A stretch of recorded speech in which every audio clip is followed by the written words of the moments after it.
Thanks for staying with us. We'll be starting the newspaper reviews with The Nation. Major headline: House of Reps Minority Caucus balls over leadership. Tinubu PDP Chief hail Okwebolo's Edo Road Revolution. First Lady teachers are real heroes. Dangote Ethiopia PM break ground on $2.5 billion fertilizer plant. Imisi wins 150 million grand prize of BB Niger Series 10. Nigeria's oil rigs increased by 7,625%, 400 oil fields dormant, and federal government excited by 8 billion liver transplant private hospital built by Nigerian. What do we have in The Nation? Okay, so let me just start with it. Since we did the teachers, the First Lady of the country, Senator Oluremi Tinubu, of course, used the opportunity of World Teachers Day to address teachers. She praised them, she eulogized them. She, as well as state governors, as well as the Minister for Education, attended this event where they, called teachers the true heroes who shape minds, nurture dreams, and guide generation. She says teachers are shaping minds, they are the true heroes, they are nurturing dreams, and they are guiding generations. And then she used the opportunity to address, for this year's theme, they were focusing on the global teacher shortage. And so she used the opportunity to address the shortage of teachers, saying that, the current shortage should be treated as a challenge that must be confronted with seriousness within our country. And of course, the federal government was seeking teacher collaboration, calling for strengthening the collaboration to deliver quality education. This is according to the Minister for Education. And across states, different bodies, took the opportunity, different governors took the opportunity to also eulogize teachers. They said we have a robust continuous, that's according to the minister, he said we have a robust continuous professional development opportunity through the Teachers Registration Council of Nigeria, the National Teachers Institute, and Universal Basic Education, talking about how peer support structures are being encouraged at schools and zonal levels nationwide. And the sector, according to him, is leveraging on ICT to connect teachers across states and provide access to global teaching best practices. Yeah. I agree with them. I consider, the shortage now. We know that there's a very, very huge deficit export of our teachers, just as we used to have in medicine. And because of that, we are seeing this deficit. We should now, make it more rewarding to be a teacher. The reward should now be here. Let it be. We don't want it in heaven because again. this is how you form the next generation. True. And if we mean it, we mean it. True. Amazing. We'll show it. Okay. So, a wanted terror kingpin, Kashala Maidewa, and 34 others have made their Waterloo during a series of coordinated operations by security personnel. The operations, which involved the Nigerian Army, Nigerian Air Force, Nigerian Navy, Department of State Service, that's the DSS, the police, and hybrid forces, were conducted between September 29th and October 4th. They said this operation also led to the arrest of 32 criminals and the rescue of 22 kidnapped victims. I'm so happy about this. And that they recovered a substantial amount of arms, ammunition, and logistics supplies. They said that the death of Maidewa is confirmed, that is the kingpin, and 11 of his foot soldiers, that is confirmed that he was killed in Kogi State. And this had happened when they had planned a coordinated attack.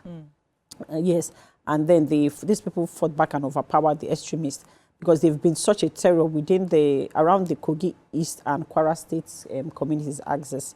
So we're happy about things like this, because imagine 22 victims. Because I always say that if the security personnel, if they want to, they would. And I'm happy that they are doing all these things and getting people out of such bad situations. Okay.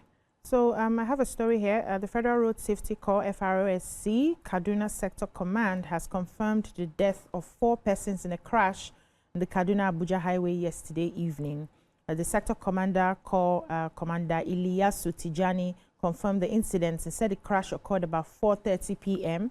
at Kakao near Goningora at the outskirts of Kaduna Metropolis. He said the accident involved a gas-laden tanker and a Toyota Hilux vehicle, both heading towards Kaduna, adding that preliminary investigations showed that the Hilux, which was on high speed, rammed into the tanker from behind. Ouch. The crash was caused by excessive speeding and dangerous overtaking, according to Tijani. And according to him, he said 5 persons, 4 males and 4 female, were in the Hilux at the time of the crash. Sadly, the 4 male occupants were confirmed dead at St. Gerard Catholic Hospital, while the other female passenger is receiving treatment at the FRSC Clinic toll gate in Kaduna. So he said the impact of the collision was very, very severe, leading to significant damage to the hillocks and disruption of traffic flow on the busy highway until emergency responders cleared the scene. We need to do better. This Ember period is coming again. A lot of travels. We are going to have a lot of people traveling. We need to be very, very safe on the roads. Yeah, so I have a story, good news in our Nigerian upstream sector. I was surprised that Amaka, you are into oil and gas, did not take it. She did not see it. Ever. The good news is that the number of Nigeria's crude oil rigs have gone from 8 to 69 in the past 4 years, which shows a level of confidence, investor confidence in the upstream sector. There was a time when it was dormant for a long time, when people were not really investing because of the PIA bill and all of that. But now we are having more. The statement was released by the spokesperson Eniola Akintuotu, and she was talking about the rising rig count, a testament to the renewed vigor of the oil and gas, the Nigerian upstream oil and gas sector. The data itself from NUPRC is very good. 79 of the fields have already been approved, which are oil rigs, which means we'll have more crude oil and we'll have more funds coming in. So it's a very powerful thing for our economy. And another good news is that the oil theft has dropped by 90%, according to the data currently. And these are, when they were stealing per day, we were counting the story here and lamenting. But now that it has dropped by 90%, we should also give kudos to the General Security Forces, private security contractors, Tantita Security Services Nigeria Limited. All of them work together to reduce the theft, and we now have improved revenue, improved investment, which means we'll have more employment and things like that. So for me, this is good news for the Nigerian upstream sector. We should do more. Well done. We'll take a short break now. When we come back, the paper reviews continue. Stay with us. Welcome back. We're still reviewing the papers. Now, The Punch. Terrorism, retired generals back calls for state of emergency. Petrol remains 865 naira to a litre amid Dangote's free delivery. FX inflows push naira to 1,465 per dollar. Nigeria's trade with African countries surges by 610 billion naira. EI Lagos, Brazilian team win Lagos electric boat race. How Oshun Amoteku shot 2 siblings dead, according to stepmother. Gunmen kill 4, shoot teenager near Lagos barracks. NMA conducts court order checks on Kanu, submits a report. What do we have in The Punch? So I have the Amotekun story, very heartbreaking one. The people of Akilalu community, Ife North local government area of Osun State, were, bereaved over the weekend on Sunday. The stepmother of 2 of the victims, Fausat Oyebamiji, recounted how Amotekun came into the community and shot 3 people dead. The 3 people who died were Ibrahim Oyebamiji, Sefiu Oyebamiji, their 2 brothers, and Abiola Olutayo, and then they injured several others whose names were also mentioned. And the police has confirmed the death that Amotekun operatives also took away the corpses of these people, which is why I cannot understand what happened here. Why shoot at them and then still take away their bodies? Is it a cover-up? But the stepmom was just recounting how good these boys were, how they behaved themselves when the Osun State House of Assembly members visited her. She was saying that Ibrahim was a baba, a humble one, and he was a provider because he came home on the request of his father to run an errand, gave his mother feeding allowance, and just as he was going out, he was shot. But his brother Ismaila, who was a motorcyclist, heard of his brother's shooting, ran into the shooting, to confront, and then he was also shot. And even after he ran off to hide, he followed him to where he was hiding and shot him. And then he was rushed, of course, but they died. And the father lost 2 children on the same day. The grieving stepmother, of course, was saying that the Osun State governor should take away Amotekun. One of the debates that happened when we're talking about, local policing and all of these partnerships was that they shouldn't have guns and that, excesses like this will happen. Now she's saying they are worse than the police. They should be. You understand? This is why there must be checks. Seriously, there must be regulation. Power people cannot be given to anybody. Arms just like that, without accountability. And I hope that the Osun State governor will do the needful. Now that the House of Assembly has visited her, I also hope that they will do the needful. Find the people who are involved in this and make them pay for this crime. And unfortunately, it just seems like we're still in line with the same horrible stories where 4 people have been killed, while a stray bullet injured a 14-year-old boy. Ew. Yes, after government attacked a crowded snooker joint spot near a military barracks in Ojo area of Lagos State.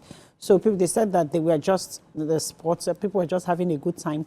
And these people came in, acted as if they wanted to sit down and also have a good time. Next thing, they brought out guns and, you know, started shooting in the air. They, the man that does the mishai, the noodles, they killed him. Oh. Yeah, he was shot, died instantly. The 14-year-old boy that came to buy noodles, you know, and then like 3 other people, this report now says that 3 other people have been killed. So like a total of 4, and a lot of people injured. They robbed people of their phones and cash right there. Even when they were leaving the area, they robbed a lot of people. But the good thing is that Lagos State Command, they've arrested 5 people in relation to that because they suspect that they are cultists. Exactly. So yes, let's see what happens. But you know, the way people just take lives, as if they give life. So it's so sad. cultism is Just rife. That area is called Onireke, opposite the military barracks in Yes. Ojo, and the news has been constant. So at night after 7, you have no business outside because these cultists will come, you know, and ransack people. If you coming from work late, you're in trouble. They'll harass you. Cultism is rife there, and I hope that, as you said, the police Yes, command of command. Lagos State will make it Yes. a very Priority, vigilant. They put yeah. a vigilance in that area. They've been terrorizing people in that I have area. a story. Yes, I do. There's updates concerning that Kanu because the Nigerian Medical Association has conducted a court-ordered health examination on the detained leader of indigenous people of Biafra, and this was confirmed by the Secretary General of the NMA, Dr. Ben Igbo. He confirmed that in an interview with correspondents of their Sunday newspaper, that's Punch Sunday, and he said that the Federal High Court had already ordered this on the 26th of September, that NMA should within 8 days constitute a panel of medical experts to assess the health condition of Nnamdi Kanu. We know that he's been in the news over and over again, that he's had health challenges and he needed to get health support. So now that he have eight doctors that are in the NMA reviewing his health, and then he should give people peace of mind concerning what is going on. He said the court's order said he should do it within 8 days, and immediately the Department of State wrote to us. They have summoned a committee that with 7 doctors and ward coordinator, making it 8, and they are already conducting it. That they have specialists covering ophthalmology, neurology, urology, gastroenterology, as well as other specialty areas to examine him. And the committee has written their report. They've sent to the Attorney General of the Federation, and that Kanu will be to be moved from the DSS to the National Hospital over what they described as his failing health, which is to impact on what the court ruling, so they have a proper healthcare. So because there's a lot of going on concerning this, and people are thinking nothing is happening. This is it. Okay, now moving on to Daily Sun. Major headline: Lagos, Ohaneze orders protest demolition of Igbo property. House of Reps minority leadership crisis depends. Consumer grown as cooking gas price hits 1,300 kilogram. ACF tackles organized labor over plan to sabotage Dangote refinery. Road infrastructure, Tinubu PDP chieftain hail Governor Okpebolo. Alert certificate forgery. Minister Nnaji asks courts to stop UNN orders from tampering with academic records. Tasmania, federal government elated over 8 billion digestive liver transplant private hospital built by Nigerians. What stories do We grow no. have grown? We are the consumers groaning. Yes, retailer price of gas is almost 2,000 naira in the local shops. Yesterday I was with Yolo, and with their small cylinder they couldn't buy because it was too expensive. Yes, and Sun carries it that, of course, there's crisis in the LPG sector, and that Dangote refinery is being linked to an alleged plot to systematically push out other players, including the NLPG, that's a Nigerian liquefied by a natural gas company. And the Nigerian Association of Liquefied Petroleum Gas Marketers are alleging this. But Dangote debunked it, saying that that's not true. Number one, they had issues with PENGASSAN, which of course stalled their own production. And you know what NLPG produces is usually supplemented with imported gas, which when it lands, which is what you remember when the guy of their group was on our show when we were still at K2, was mentioning how that is subsidized, and that's why it's usually high. And now Dangote is coming in and they're alleging that he wants to slash the price so much that they won't be able to operate in the same market as him. But his Oga, one of his Oga in the company, Olatubosun, was speaking for him. He says that that's not true. That number one is that the issues they had with PENGASSAN, of course, caused a stall in production. Also, the 4,000 CNG trucks, which they are welding right now, is being delayed because of the welding works happening on that. But the LPG president added that the refinery didn't stop those from importing. And so if it is importation they are waiting for, by the time it lands, there will be a delay and there will be stiffness in the production cost. But we beg them because now cooking. They should pity us. Yes, let it go round. Let me quickly take the story major headline. It's about the Lagos, the demolition. So the Ohanese and the ADF, which is the Alaigbo Development Development Foundation, have said that there's been a targeted attack on Igbo businesses. They said, especially within the International Trade Fair, that buildings are being demolished. According to them, they are concerned about the willful destruction of Igbo-owned businesses and investors, particularly in Lagos, under what they call flimsy and unjustifiable pretext. And they see it as a pattern of targeted economic sabotage, which they feel is unexpected in a country that they call ours. They are saying it is ethnicity and tribalism that has always been there, but that now it's more brazen and backward and all of that. I was trying to get the perspective of Lagos State. They said that because I felt the story should be balanced, that what did LASPA say, what did Lagos State say concerning what is happening, why the demolitions are taking place. They said they are calling on the president, they are calling on the governor that Igbo homes should not be demolished, Igbo offices should not be demolished. I really don't like when we ethnicize or put ethnic sensitivity to things as important as this, because before they demolish any building, there would always be a letter of demolition clearly stating why they are about to do the demolition. So when you say they are demolishing these buildings, let's not say it's flimsy when it is clearly written. There might be alignment, there might not be alignment, because we don't want to heat up the polity unnecessarily. Thank you so much, ladies. That's all we can take on the newspaper reviews. When we come back, we continue on the show. Stay with us. Stay tuned. Your View will be right back.